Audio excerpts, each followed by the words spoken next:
दर्शकों, अब नारों की राजनीति से आगे बढ़ेंगे और नाम की राजनीति का जिक्र करेंगे। दरअसल दिल्ली के नजफगढ़ में इस बात का ऐलान कर दिया गया है कि वहां पर जितनी बाजारें और ठेले लगते हैं उन सभी को बाजार में जो दुकानें हैं उन दुकानों के सामने, ठेलों के सामने अपनी नेम प्लेट लगानी होगी। और कारण यह बताया गया है कि रोहिंग्या अप्रवासियों से बचने का यह महज अचूक समाधान है, लेकिन अब इसको लेकर राजनीति भी शुरू हो चुकी है। रिपोर्ट आपको दिखाते हैं।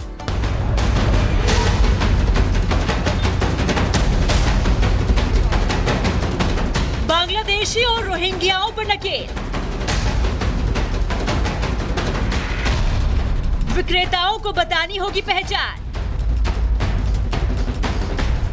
नेम प्लेट नहीं तो हटेगी दुकान।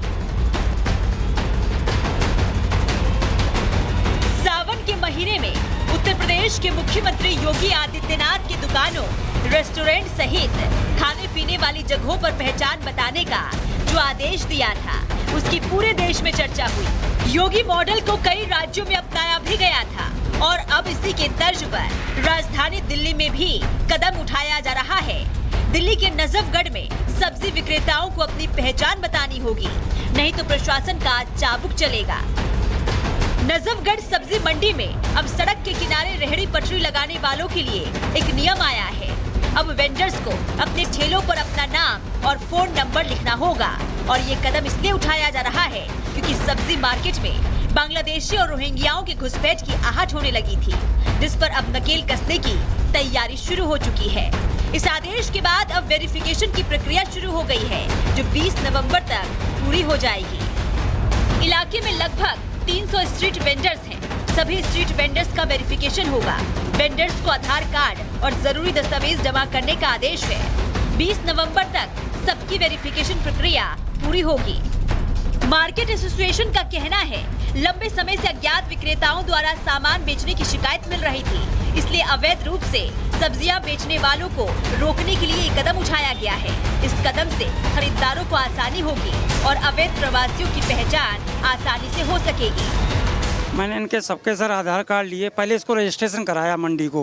रजिस्ट्रेशन कराने के बाद यहाँ कुछ बाहरी लोग आ जाते थे, लगा लेते थे ठिया, तो इसका वेरिफिकेशन करने के लिए मैंने ये सब काम किया है ताकि कोई बाहरी यहाँ पर रोड़ी घुसपैठिया ना लगा पाए। इसकी छानबीन करके और बहुत धीरे धीरे सुधार कर रहा हूँ ताकि हमारी रेड़ी पटरी बिल्कुल सही स्वच्छ लगे और कोई बाहर का लोग नाजायज ना यहाँ पर रेड़ी पटरी लगा पाए। प्रशासन के इस आदेश के बाद वेंडर्स का क्या कहना है वो भी सुनिए। ये ऐसा है नहीं, बाहर के कुछ लोग आ जाते हैं और घूम फिर के लगाते हैं। जो यहाँ परमानेंट वाले हैं वो फिर परेशान हो जाते हैं और वो बेच बाच के अपना करके काम में चले जाते हैं। इसलिए ये नेम प्लेट बढ़िया है। नेम प्लेट वाला नियम कैसा है आपके नज़र से? बढ़िया है। नेम प्लेट वाला नियम कैसा है? सही है। क्या अगर नंबर सिस्टम रहेगा सही रहेगा, इससे कोई फालतू रेडी नहीं जाएगा कहीं भी जाए मंडी। तो लगातार सब्जी मंडी में अवैध प्रवासियों की वजह से स्थानीय वेंडर्स के साथ खरीदारी करने आ रहे लोगों को भी भारी परेशानी हो रही थी, इसलिए सुरक्षा के उद्देश्यों से ये फैसला लिया गया। बांग्लादेशी और रोहिंग्याओं की घुसपैठ की शिकायत मिल रही थी, सुरक्षा के लिहाज से ये कदम उठाया गया। सब्जी मंडी की व्यवस्था को बेहतर करना इसका उद्देश्य है। अवैध प्रवासियों की पहचान में आसानी हो सकेगी। नेम प्लेट न होने पर सब्जी बेचने की इजाजत नहीं होगी। इस योजना को लागू करने से पहले काफी लोगों से बातचीत की गई, कई दौर की बैठकें हुई। इस दौरान एसोसिएशन और कुछ स्थानीय लोग भी मौजूद रहे और फिर सर्वसम्मति से यह फैसला लिया गया। Bureau report, Republic Bharat.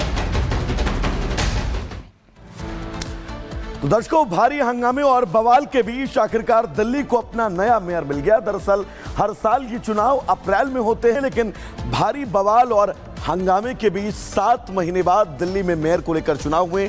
किसने बाजी मारी, किसका पलड़ा भारी रहा, पूरी तस्वीर कैसी रही, इस रिपोर्ट के जरिए आपको दिखाते हैं।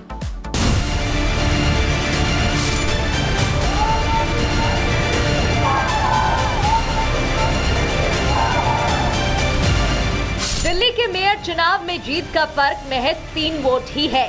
भले ही आम आदमी पार्टी के उम्मीदवार महेश खींची जीते हों, लेकिन ये जीत इतनी आसान नहीं थी। जैसे जैसे काउंटिंग हो रही थी, दोनों ही तरफ के नेताओं की दिलों की धड़कनें ऊपर नीचे हो रही थी, लेकिन आखिर में जीत आम आदमी पार्टी की हुई, वो भी सिर्फ 3 वोटों से। दिल्ली में मेयर चुनाव जो है संपन्न हो गया। आपको तस्वीरें दिखा रहे हैं, आम आदमी पार्टी जीत चुकी है और देखिए अंदर जो है अरविंद केजरीवाल जिंदाबाद के नारे लग रहे हैं। ये सारे आपको आम आदमी पार्टी के पार्षद नजर आ रहे होंगे जो कि विक्ट्री साइन भी दिखाते हुए नजर आ रहे हैं। देवनगर के पार्षद महेश खींची की जीत पर जश्न तो आम आदमी पार्टी मना रही है। सांसद संजय सिंह विक्ट्री साइन दिखा रहे हो, लेकिन सांसें तो उनकी भी ऊपर नीचे हो रही थी। और बड़ी खुशी की बात है और बड़ा हर्ष हो रहा है मुझे कि मेरे सभी पार्षदों ने मुझे इस जीत के हासिल किया। और माननीय मुख्यमंत्री अरविंद केजरीवाल जी का मैं तहे दिल से धन्यवाद करता हूं, जो एक छोटे से कार्यकर्ता को आज मेयर पद पे उन्होंने बिठाया, जिसके लिए मैं केजरीवाल जी का बहुत बहुत धन्यवाद करता हूँ। आपकी जीत के बाद सीएम आतिशी से लेकर अरविंद केजरीवाल ने नवनिर्वाचित मेयर को बधाई दी और बीजेपी पर षड्यंत्र रचकर चुनाव में देरी कराने का आरोप लगाया। लेकिन आम आदमी पार्टी को इंडी गठबंधन की उसकी साथी कांग्रेस ने ही आईना दिखा दिया और कांग्रेस पार्षदों ने वोटिंग से पहले खूब हंगामा किया और वॉकआउट तक कर दिया। लेकिन मुकाबले से पहले कांग्रेस को बड़ा झटका भी लगा। मोहम्मद खुशनूद और उनकी पार्षद पत्नी सबीला बेगम ने पार्टी से इस्तीफा दे दिया और केजरीवाल की पार्टी के पक्ष में वोट कर दिया। बीजेपी को सपोर्ट नहीं कर सकते, भाजपा को सपोर्ट नहीं कर सकते, इसीलिए हमने कांग्रेस पार्टी के आज के डिसीजन से आहत होकर के ये डिसीजन लिया है कि हम कांग्रेस पार्टी की सदस्यता से इस्तीफा देते। भारी हंगामे, दल बदल और उतार चढ़ाव के बाद आखिरकार 7 महीने की देरी से दिल्ली को नया मेयर मिल ही गया। Bureau report, Republic Bharat. तो दर्शकों, देश की राजधानी दिल्ली में लगातार अपराधों का बढ़ता सिलसिला दिल्ली पुलिस के लिए एक बड़ी चुनौती बना था, लेकिन दिल्ली पुलिस ने अब ऑपरेशन कवच चलाया है, जिसके बाद कई कुख्यात अपराधियों को दिल्ली पुलिस ने न सिर्फ पकड़ा है बल्कि उन अपराधियों को सलाखों के पीछे पहुंचाया है, जिसके बाद अब दिल्ली पुलिस के इस ऑपरेशन कवच की चारों तरफ चर्चा हो रही है। रिपोर्ट आपको दिखाते हैं।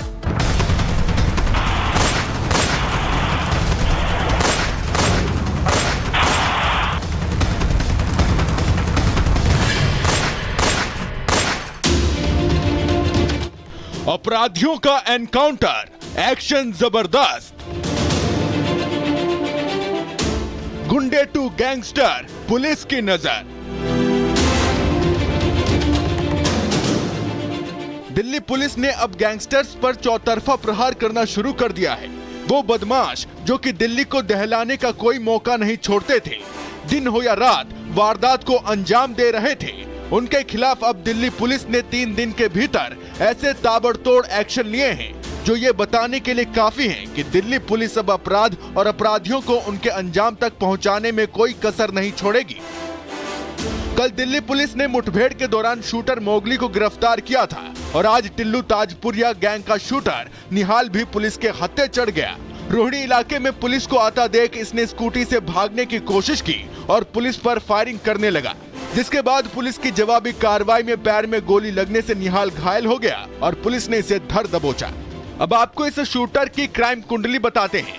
निहाल टिल्लू ताजपुरिया देवेंद्र बबिया गैंग का शूटर है। इसी ने मुंडका में अमित लकड़ा की हत्या की थी। अमित लकड़ा जमानत पर रिहा हुआ था और 9 नवंबर को उसकी गोली मारकर हत्या कर दी गई थी।